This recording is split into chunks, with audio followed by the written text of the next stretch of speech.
All right, so today I'm joined by Viacheslav Borshchev, aka Slava Claus, after a shootout at UFC Vegas 96. Welcome back, man. How you been? Good, good. Hello, everybody. What's up, How man? are you doing? I'm Yeah. doing great, man. And I want to say congratulations on your split decision victory over James Llontop. I guess what are the initial feelings coming off of that? I don't know, it's like little relief, maybe. Of course, happy. I forgot that it's been forever till I get the W. I don't know, like more than a year probably. Because the Nazim fight was ended in a draw, so that Yeah, that wasn't was exactly a yeah, victory. So are you yeah. feeling like extra happy, or are you still feeling like there's work to do? Not extra, because I still kind of not happy with something I did, but yeah, it's such a big relief, and I really like. It's funny to when sometimes if you trying to look at your journey from the side. I like what like the way how life pushing me forward. Like no, still go, keep working. No, keep work on this. No, keep work on this. It's kind of funny. It's interesting. Yeah, seems like because you've been working hard, as we all know, people who follow you, very hard worker, and you have a big heart in your fights. But I think maybe what you're referring to is you've struggled with some adversity in your UFC career, so it's pushing you to work extra hard, even though you're already a hard worker. Is that what you're kind of saying? Yes, and also it's forcing me because, like, I'm not sure if you noticed, but I always say in the working smart is much harder than working hard. So hard work is easy if you're tough enough, especially if you have a habit of hard work. But working smart, it's completely different. So it's every time like when you think you work smart, you possibly might be doing the wrong move, like chess game. So you might think, oh, I do the smart move.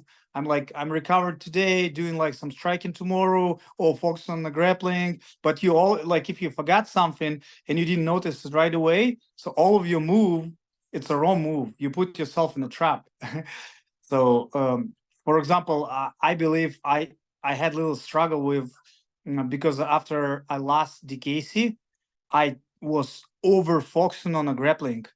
I almost didn't work at all my striking, and I never felt it until it's happened. Like when I start losing it, I'm like, oh my gosh, like what what is like so I'm not used to it. It's so hard to me, like, oh my gosh, like I lost the timing, like I start feel punches kind of different. I stopped seeing a lot of punches. That was like super weird. That was like at the time when I noticed it, it's getting scary.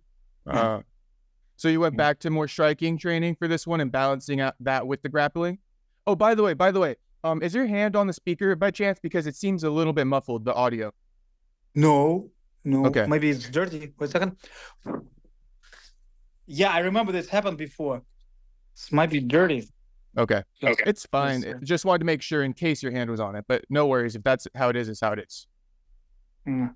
No, I don't want to hear that later because sometimes I'm watching my interviews and Yeah. it's like so annoying when you hear this like something.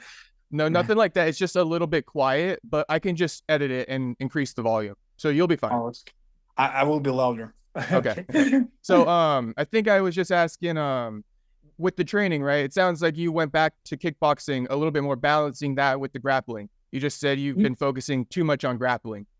No, that's the thing. So I noticed it a little bit late during the camp because I still wrestle a lot, wrestle a lot. In the matter of fact, actually, I was planning wrestle this fight. Maybe if uh, I would be cleaner, the fight would be a little easier on the feet. I might would wrestle more, but because like I always felt like oh like kind of like what the fuck like I got this punch like I didn't land this punch or I landed and nothing happened. It's keep forcing me to fight stand up, and only like in the third round when I realizing okay I feel like I'm winning like 100%, but just to put the hard like big dot I think would be really awesome to score takedown, and that was the worst idea during the fight. But I wrestled a lot. I did a lot of jujitsu. But what I did change this camp compared to Chase Hooper camp, I spar more. Like I spar more. I did like boxing sparring, the MMA sparrings. Gotcha.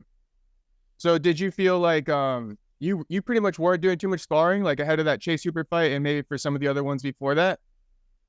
Yeah, like I start spar much less. So like when I used to be kickboxer, I used to spar at least 3 times in a week, at least, and also some sort of how to sound like drills together. Like so, you always in contact, boom, boom, boom, every time. But because it's not only because I did I was focused on wrestling. It's also because it's hard. Like for example before Nazim fight and Mashahata fight, I wrestle like at least 3 times in a week. Like no matter like so besides practice. So I did practice, and plus it, I wrestle every day at least 30 minutes live, like with somebody. So and my body was just It's hard to spar after that, I'm assuming, is what you're just saying. destroyed. It's hard to do anything. It's hard to Yeah. leave after that. Especially remember, I'm not wrestler. That's like that was tough. But I still think it's for good. Even sometimes even wrong moves could be for good, as long as you can like adjust. If you can like figure it out right away and be like to be flexible enough, you should be right. Yeah. And it's not like it'll go for nothing, right? You always need that wrestling. So at least you address the Yeah, fact that for you need to go sure. back to some striking. You keep what you learned with the grappling, but you're just going to balance it out a little bit more. Yeah, for sure. Yeah.